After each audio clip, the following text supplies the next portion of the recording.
It's a shame that the people who live here haven't been able to hold such marvelous things in their hearts and minds.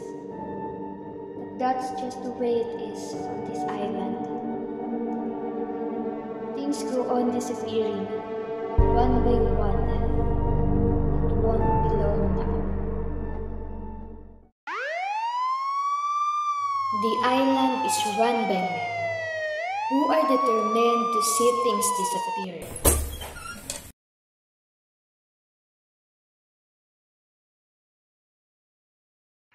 Mama, why do you remember all the things that have been disappeared?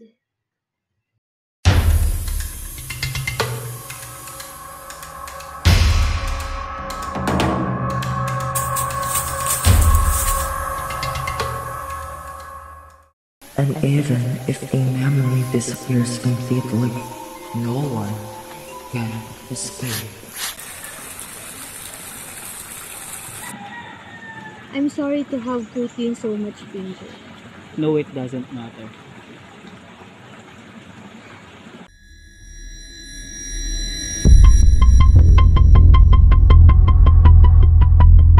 I have a place to hide. Please come with me.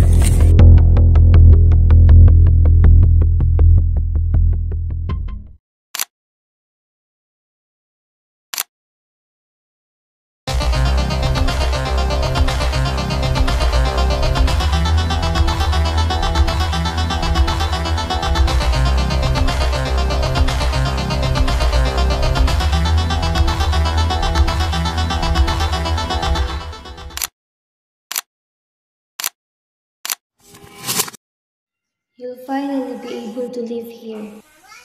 You'll be free to return to the outside world.